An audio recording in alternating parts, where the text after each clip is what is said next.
kids went back to work. They were using all their life. The kids said, okay, well, we got work. We'll go without a union. And we'll take the $6 an hour cut. And he still thinks he can get from it. It's not fair. Well, but, I mean, basically, I mean, what it's... And he was, 1860, and he was in charge of the gun shop. The Griffin gun. So, and from that came the farm and the Well, milk and the dairy? he had his own bridge company in Phoenixville. And he built bridges until he died in 1897. And they were iron bridges. And he owned the property where the Heine Waterworks ended up. He built boilers and bridges. Some of these people have not said anything. I moved to Phoenixville in 1979. Prior to that, I remember taking music lessons at Jaworski's music store when I was a kid. I played the trumpet. I used to go there in the afternoons and do my music lesson. And then my parents would take me across the street to the Trio restaurant, and we would have a milkshake and a hamburger. Did you place a bet too? Pardon me? Place a bet too? No, I was too young for that. But as I said, in 1979, I bought a house on the north side, and I guess one of my memories was laying in bed on a summer night, hearing the steel bang around in the middle of the night. There was the noise. The bang of the pipes. Okay. Yeah. Who else? Just, you know, do you have anything to say? He picked up something in a Collegeville flea market and wanted to share it with us. I've got a panorama of Bridge Street and Main Street around 1920 that might be of general interest. John, you remember that? John Norris, remember that? What, 1920? Yeah. Hold it up for a See second. this one right here? Oh, yeah, I got one of those at home. Yeah. Yeah. And there's Dancy's. How about you, sir? And there's You, Jeff. Vader's down there. Yeah? 35 years. Phoenix Hometown? And there's Barrett's up on this. Yes, yes. My husband and I belong to the Angelica Society in Okay. Yeah. We have John. one of the largest collections of Etruscan Angelica that was made here in Phoenixville, and we just wanted to voice our concerns. If you don't, at least come out and look at our pieces, please, because the Well, tell us a little bit, tell these a little bit about Angelica. Angelica was made 1860 to 1869, approximately 1903, here in Phoenixville, where the police station is now.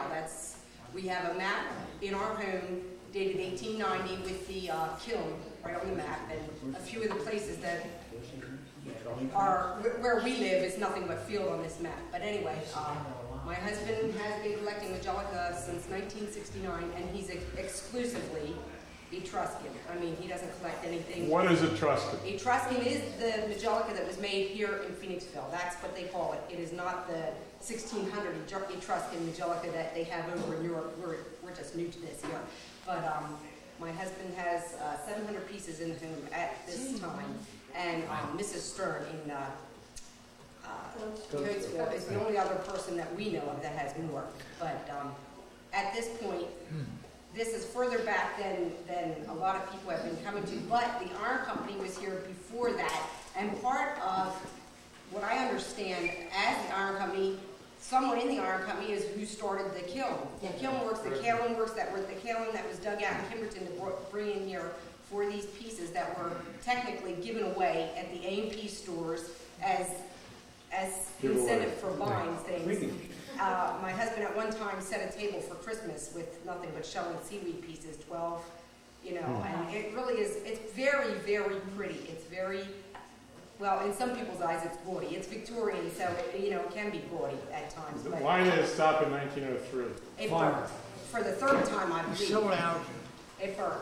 And how does Angelica differ from other type of pottery? It is a kaolin product. It's white clay, and it's fired with a lead glaze or a I don't know. It is so tin.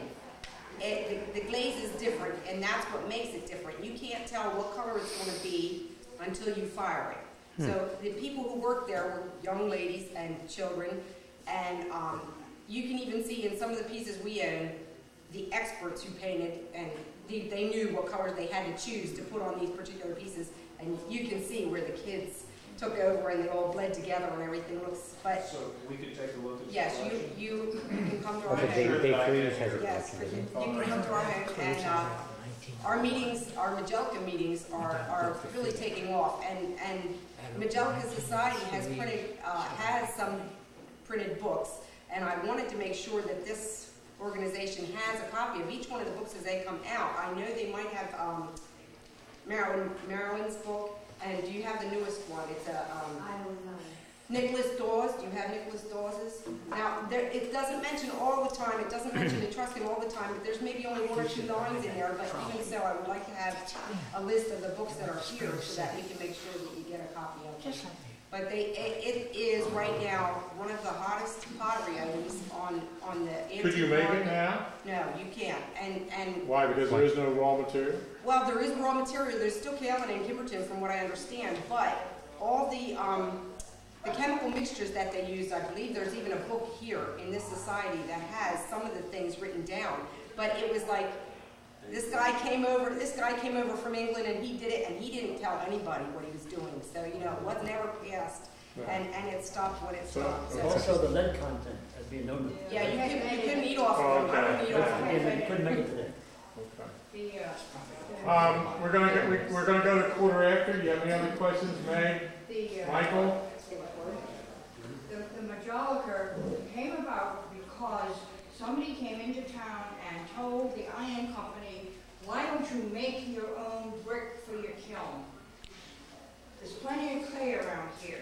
And there's Whitehouse Road and Kimberton, I know Westchester, and Reeves bought all this stuff up. And they made fire brick. That's how this all started. They put those great big kilns up that we showed you. And they made fire brick. And then somebody got the idea, or one of the Reeves was in on it with them, and he got the idea, well, why don't they make some redware pottery? And then it changed hands several times. It really was not as successful as what people thought it was. It changed hands many, many times. And, Let me jump into another section they made the Majolica out of that. that I just, when I was looking at Mr. Zabo back there, I was thinking of the fraternal organizations that we have. Oh, in yes, Phoenixville. The military band. The Elks. No, what are you? You're an odd fellow, right? Odd fellow. Eagles. Red Man. Knights of Columbus. Hibernians. Masons. Hibernians. Lakota Club. And they have Well, I mean, that's another. The Lions. the The Orioles. Kiwanis. The Rotary. Yeah. It's another very interesting, you know, even in modern day and in fraternal orders, I think. Which again, it comes back to almost what you said originally. Family. Family. You know, I really think that. Barbara, would you like to wrap it up and end it up, or? I think you've done it beautiful. Yeah, Can we you've just done a give really Pete a great good job. hand? He was a wonderful. It's nice when you walk into a meeting and I said, who's going to be the chairman? He said, you are. Oh, okay. Great. He's bigger than me. I really appreciate you all coming. I'd like to ask Barbara to give us a timeline where we are on the project. Where are we? Well, I can tell you that both Senator Wofford and Senator Specter, as well as Congressman Weldon, have sent letters of support to the National Endowment of the Arts for this project. They may give it to us or not give it to us because of that, but no, I'm just kidding. We are told that by the end of May or the beginning of June, we should know whether or not we will have this grant. We also have applications into the Pennsylvania Council on the Arts and for a smaller grant from Chester County. I'm very happy that both Rotary and Kiwanis have made a pledge and contribution to the project. I just found out yesterday that the Covered Bridge Garden Club in Valley Forge is going to contribute. My garden club is going to contribute to the mural project. And we're hoping that the JCs and the ANBOX and other service clubs where we have made requests to the memberships will also help us to fill in the gaps. We have a support of scaffolding from Utilicon Construction Company, and we have an in-kind contribution, a pledge of support from Monty Products for both primers as well as sealants.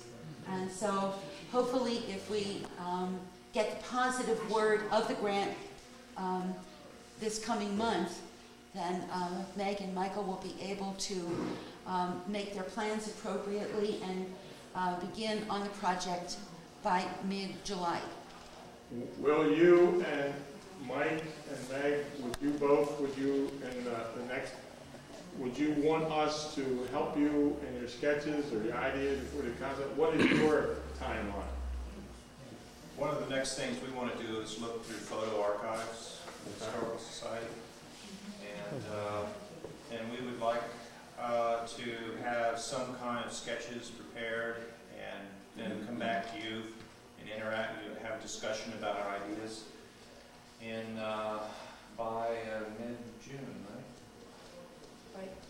Okay. All right, so that you 30 people who we have your names, we would like you to come and, stay with this project, because I really think that if you don't, I'll come after you.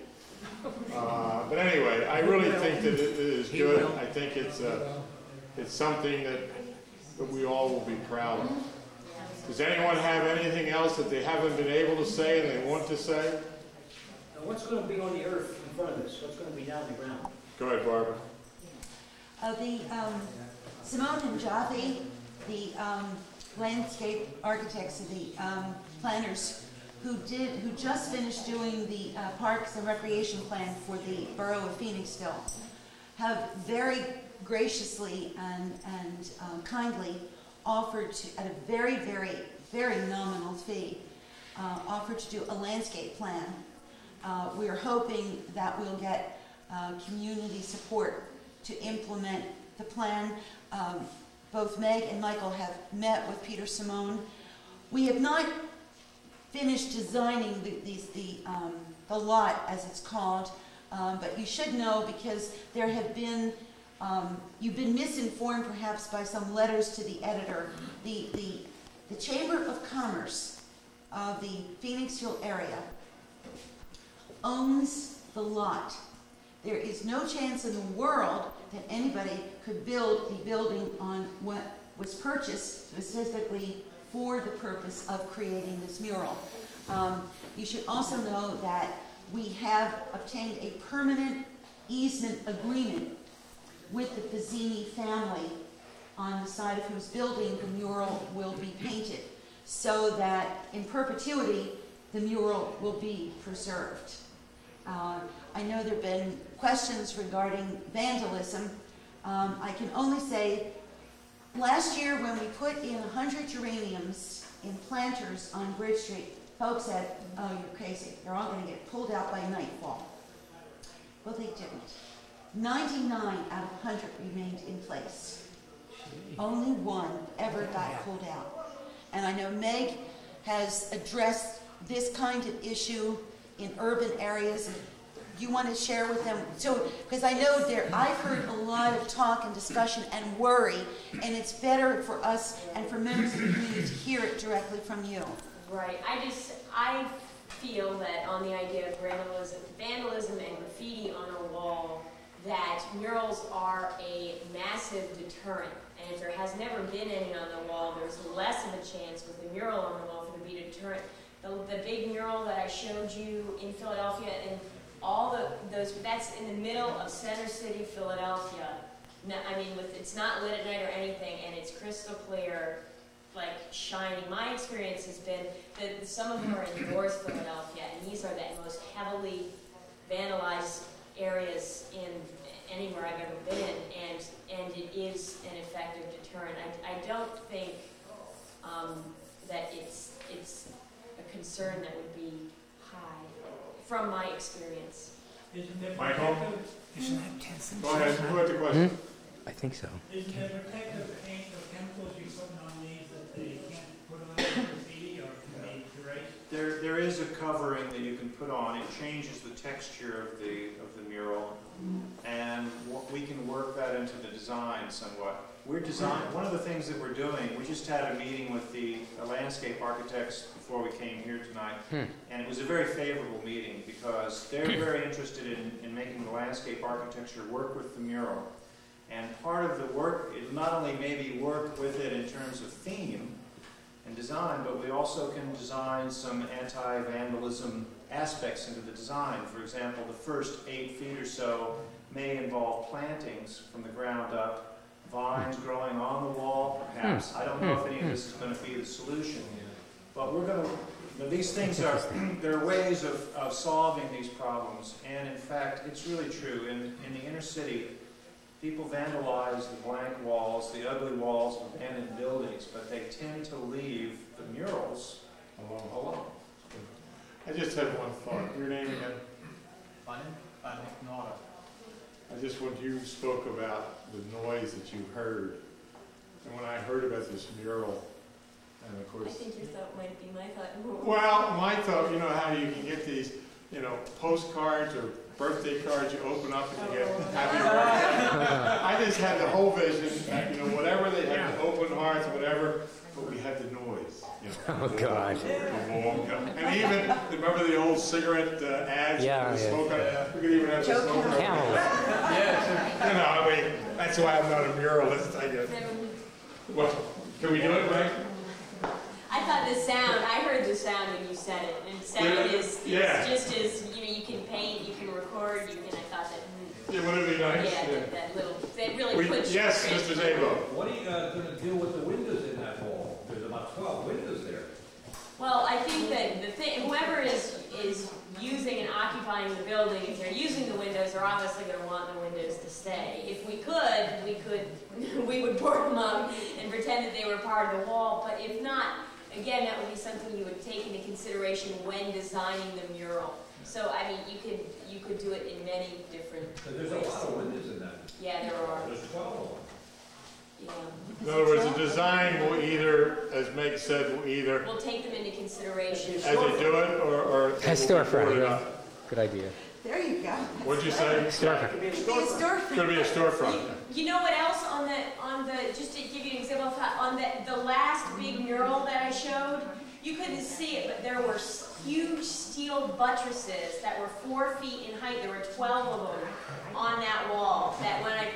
Did you see it before? The before picture, they were just sticking right, and they were still on there when the final thing was painted. So you can design so that it's not, so that it doesn't hit you in the face. So the window will become an open hearth, I guess. That's maybe number 6. I thank you all. Whatever, and we'll be in touch. We appreciate you coming. Thank you very much. And it really was very nice. John Norris.